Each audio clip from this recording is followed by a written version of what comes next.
ගොඩක් අයට තියෙන ගැටලුවක් තමයි අපි මල් පැකට් කරලා කඩවලට දැම්මට පස්සේ හවස් වෙද්දි එක්කෝ මේ මල් කහ පාට වෙනවා නැත්නම් පහුවදා වෙද්දි මේ මල් කහ පාට වෙලා භාවිතයට සුදුසු නැති තත්වයකට මේ මල්පත් වෙලා.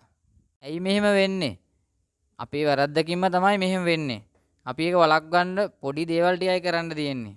ඇත්තටම මල් පැකට් කරලා ඉවරලා ස්වභාවික පරිසරයේ දවස් දෙකක් අපිට කොහොමත් නරක නොවි තියාගන්න පුළුවන්. මල් පැකට් කරාම ඒවා කහ වෙනවට හේතු කිහිපයක් තියෙනවා. ඒ ටික ගැන අපි කතා කරමු. පළවෙනිම හේතුව තමයි අපි නිසි කලට මල් කඩන්න නැති වුනහම. ඒ කියන්නේ මලේ හරි ප්‍රමාණයට ඒ මල අපි කඩන්න නැතුව මල ගොඩාක් ලොකු වෙන්න තියලා මල් කඩපුවාම මලේ ජීවන චක්‍රයේ අවසාන භාගයට පැමිණලා තියෙන්නේ. ඒ කියන්නේ මේ මල ඒ වගේ තියෙන මල් පැකට් කරලා අපි කඩවලට දාපුවාම ඉක්මනටම ඒ මල් කහ පාට වෙනවා. ඉක්මනටම ඒ මල් නරක් වෙලා යනවා. ඒක තමයි ප්‍රධානතම හේතුව. අපි මලක් නෙලන්න ඕනේ හරියටම සාමාන්‍ය අපි සයිස් එක ගැන කිව්වොත් මාරි බිස්කට් එකක ප්‍රමාණයකට සයිස් එකට ආවොත් ඒ මල් නියම ගාන.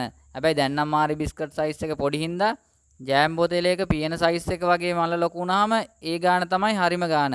ඒ වගේ ලොකු වුණාම ඒ මල් කඩන්න. එතකොට ඒ මල් කඩලා පැකට් කරාම අපිට අනිවාර්යෙන් දවස් දෙකක් තියාගන්න පුළුවන්. අනිත් එක තමයි අපි ස්ප්‍රේ කරන වතුර මල් වලට වැටුනහම ඒ මල් වල ඒ වතුර රැඳෙනවා. ඒ රැඳුනහමත් මේ මල ඉක්මනටම නරක් වෙන්න බලනවා. අපි වතුර ස්ප්‍රේ කරද්දි මල් වලට වැටෙන්නේ නැතුව පොට් වලට විතරක් වැටෙන විදිහට වතුර ස්ප්‍රේ කරනවා නම් තමයි වඩාත්ම සුදුසු. අනිත් එක තමයි මේ බිම්මල් ගෘහය ඇතුලේ හොඳ වාතාශ්‍රයක් නැති වෙන එක. දැන් හොඳ වාතාශ්‍රයක් තියෙනවා නම් අර මල් වලට වැටුණ වතුර බිඳිදිත් වාෂ්ප වෙලා යනවා. මොකද වාතය ගමන් කරනවානේ බිම්මල් ගෘහය ඇතුලෙන්. එතකොට රස්නේ වාතයත් ඇතුළට එනවා සිසිල්ලේවත් වතුරේ ඇතුලේ තියෙනවා. එතකොට කොහොමත් මේ මලට වැටෙන වතුර බින්දු මේ වේල්ලා යනවා. ඒ කියන්නේ හොඳ වාතාශ්‍රයක් බිම්මල් ගෘහය ඇතුළට එන්න ඕනේ.